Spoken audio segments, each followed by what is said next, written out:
Hey, it's Tom. It is August 10th, 2025, and I am 49 years and 59 days old. And today I'm going to take you on a little tour of Harlem, specifically the part leading to the east.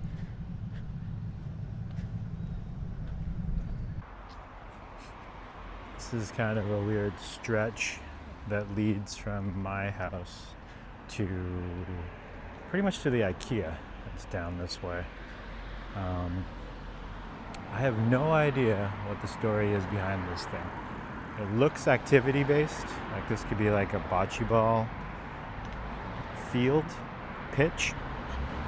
And if we get along here long enough, we're going to see a gigantic picnic table. One of the things I'm going to miss the most about Harlem is its density. It's very walkable. Everything is about a 20-minute walk from everything else, including this IKEA. Well, maybe not 20 minutes. Maybe this is a little bit further, but in any event, it's all very dense and very close.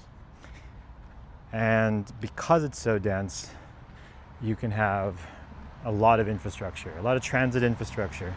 It allows people to get along very easily because everyone is packed together in quite close quarters, but also because there's so many people in that proximity, it makes sense to build trains and trams and bike lanes in a way that it just doesn't in Canada, because basically half the population of Canada fits into an area of land smaller than British Columbia, and then you get the Netherlands.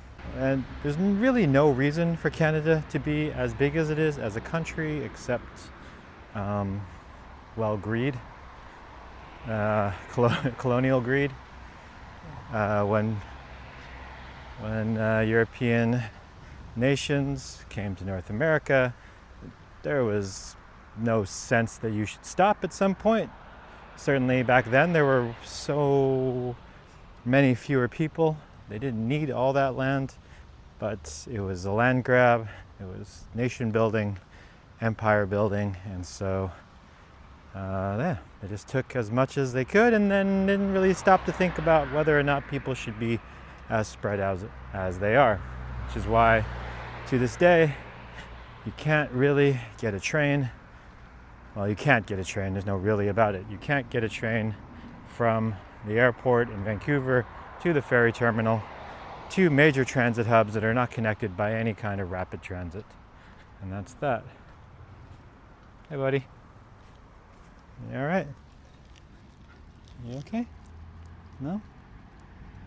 Are you suspicious? All right. Bye. Huh. I guess there was a sign this whole time that explained this.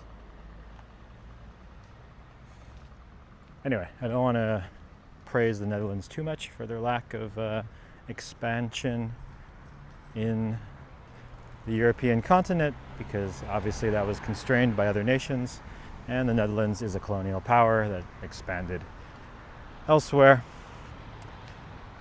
But it is an example of what happens within constraints, certainly geographical constraints, with regards to standard of living and quality of life. Now, there are other examples of population density that aren't as attractive and don't seem as good. Certain areas of Hong Kong popped into mind. So it's not the density itself or alone that leads to this.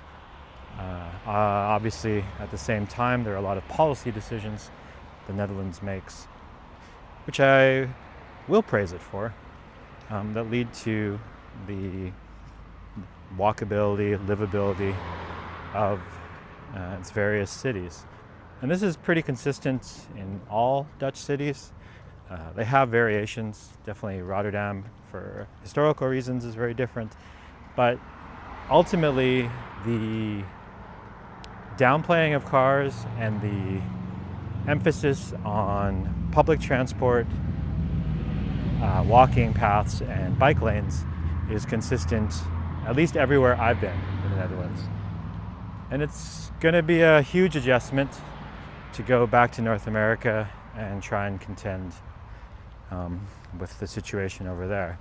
I've talked about this before, but I'm thinking about it again. And since this is a record of what I'm thinking on my way to turning 50, I thought I would talk about it again. It's especially on my mind because I rode a bike to the music festival. The ride back on the first night wasn't great. It wasn't ideal, but I'm glad that I was able to do it. And now that I think about how easy that was and how incredibly safe it was, it feels, I'm not getting used to it. It never gets, I never take it for granted. Every time I get on a bike and go somewhere easily, it amazes me. And I don't know. I don't know how long I'd have to live here before I thought, oh, that's just the way things are here. It's remarkable every single time. So I've continued walking down here because I wanted to get a shot of the giant picnic table. And I think the giant picnic table is gone. I think they've gotten rid of the giant picnic table, which is very sad because it was, I love oversized things.